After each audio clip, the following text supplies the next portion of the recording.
Bonjour à tous et bienvenue dans Destination Bonheur. Aujourd'hui, nous allons parler de solutions pour aller vers un monde qui correspond plus à nos aspirations. J'entends autour de moi beaucoup d'angoisse sur l'état du monde et sur son futur. Il est effectivement très facile de se sentir démuni par rapport à ça. Et pourtant, dans cette vidéo, j'aimerais vous faire prendre conscience que nous avons beaucoup plus de pouvoir que ce que nous imaginons pour aller vers un monde qui correspond à nos aspirations. Et je vous propose donc des solutions concrètes pour pouvoir se mettre en action. Je vous montre ça. Pour les solutions, on pense parfois à des personnes providentielles qui vont s'occuper de la situation, la gérer à notre place et l'améliorer. Il en existe peut-être, mais c'est très aléatoire de compter dessus. C'est un peu comme un billet de loterie. Il est bien sûr possible d'avoir un billet d'un gagnant, mais dans l'immense majorité des cas, c'est un ticket perdant. Ça donne de l'espoir pendant un temps, mais qui se retrouve finalement déçu quasiment systématiquement. Je pense que les vraies solutions sont ailleurs. Je vous propose de commencer par réfléchir à la façon d'aborder les choses. Focaliser sur les éléments auxquels je ne peux rien est au final inutile puisque justement, je n'y peux rien.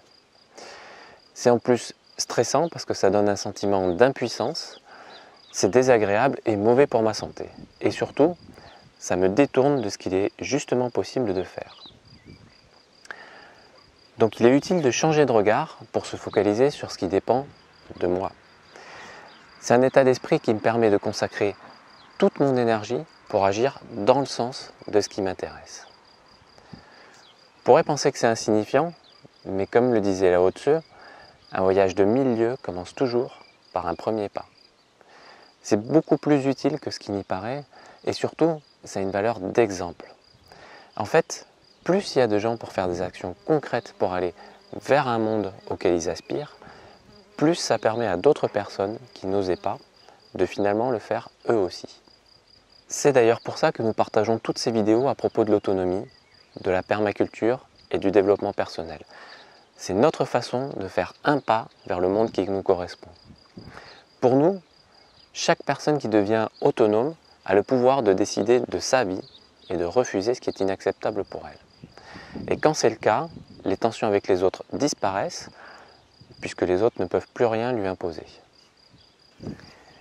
À ce propos, j'aimerais vous lire un passage de ce livre « Ainsi vit la vie » de Cristal, une artiste inspirante et authentique avec laquelle nous aurons la chance de faire la balade à la découverte des plantes sauvages et comestibles de samedi prochain, donc le 30 avril 2022, et pendant laquelle elle nous fera profiter de son talent.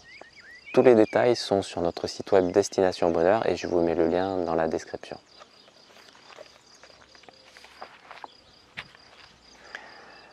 Sème, sème, sème encore. Ensemence la terre, ensemence les cœurs, ensemence les esprits autour de toi. Sème.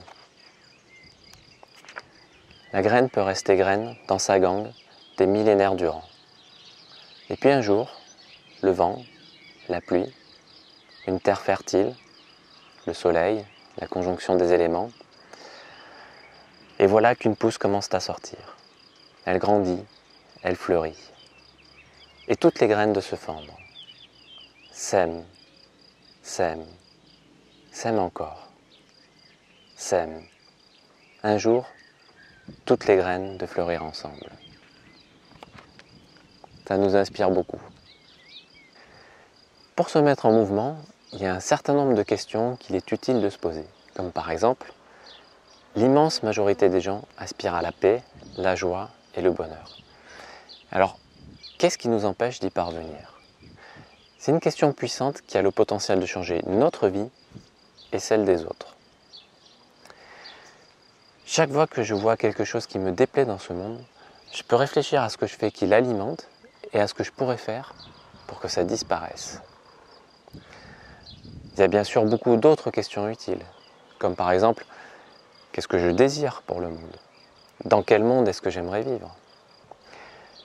Qu'est-ce que je pourrais faire pour alimenter ce monde désirable? Comment est-ce que je pourrais y participer? Qu'est-ce qui pourrait apporter la paix et la prospérité? Les réponses à ces questions peuvent être très nombreuses et sont bien sûr très personnelles, Mais imaginez que beaucoup de gens suivent cette altitude. Ça pourra amener un vrai changement. Je vais vous partager maintenant un certain nombre d'idées que nous imaginons et que nous mettons en place pour aller vers un monde plus désirable.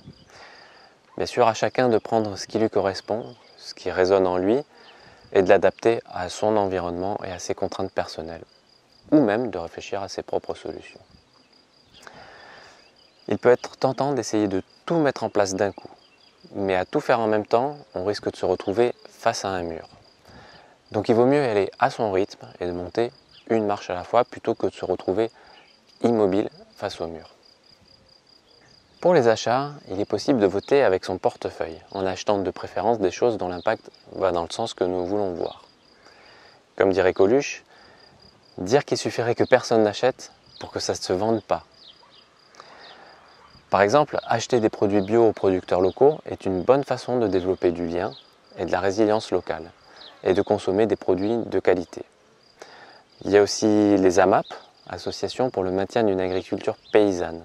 Il s'agit de contrats à l'année avec des agriculteurs qui fournissent des produits frais chaque semaine. C'est un moyen de se fournir en produits locaux et de qualité. Soutenir ces agriculteurs aujourd'hui permet de faire en sorte qu'ils continuent à exister et que le système des AMAP se développe. Quand nous consommons ce qui est produit à côté de chez nous et vendu en direct sans passer par des marchés internationaux, il n'y a jamais de pénurie. Au moment de faire ces achats, il est également intéressant de se poser la question de savoir si nous en avons réellement besoin et si nous achetons à une qualité suffisante pour que nos objets durent longtemps. Il est aussi intéressant d'investir dans nos compétences et dans nos connaissances parce que ça nous rend autonomes et indépendants. Voilà également quelques solutions à propos de la monnaie. Donc, utiliser autant que possible de l'argent liquide permet de freiner les projets de passage à la monnaie en tout numérique. Sortir l'argent des banques permet à la fois de limiter le pouvoir des banques et d'avoir une réserve à la maison en cas de crise bancaire. Et ces sommes deviennent insaisissables par l'État, ce qui donne un très gros contre-pouvoir.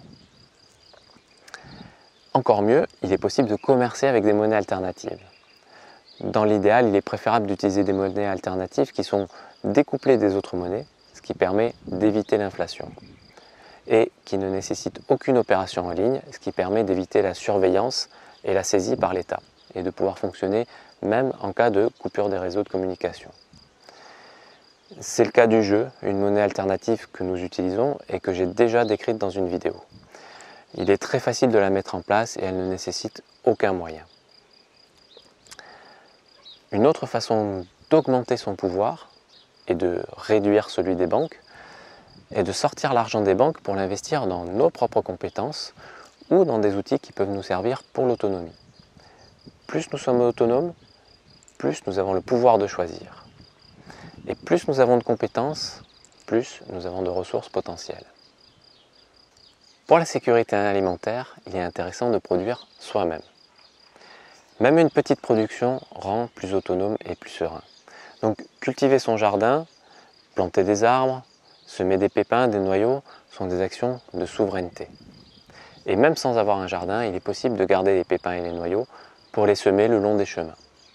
Imaginez que chacun fasse de même, ce serait l'abondance en moins de 10 ans. Faire ses propres conserves est aussi très utile. Si chacun fait ses conserves, le monde sera beaucoup plus résilient. Il est possible également d'apprendre à reconnaître les plantes sauvages et comestibles. C'est gratuit et sans effort. Les laisser pousser dans le jardin donne énormément de ressources. Ici, par exemple, nous consommons plus de plantes sauvages et comestibles que l'on ramasse dans le jardin que de légumes du potager. Et pourtant, nous avons un grand potager. Même en ville, il est possible de trouver des plantes comestibles dans les parcs. Par exemple, un tilleul peut vous nourrir pendant plusieurs semaines. Ce que je regarde a toujours un impact. C'est pour ça que je regarde uniquement des livres, des films, des reportages, des médias ou des vidéos qui vont dans le sens où j'aimerais voir aller le monde. Plus je les regarde, plus je fais monter leur audience et plus je les aide à se développer.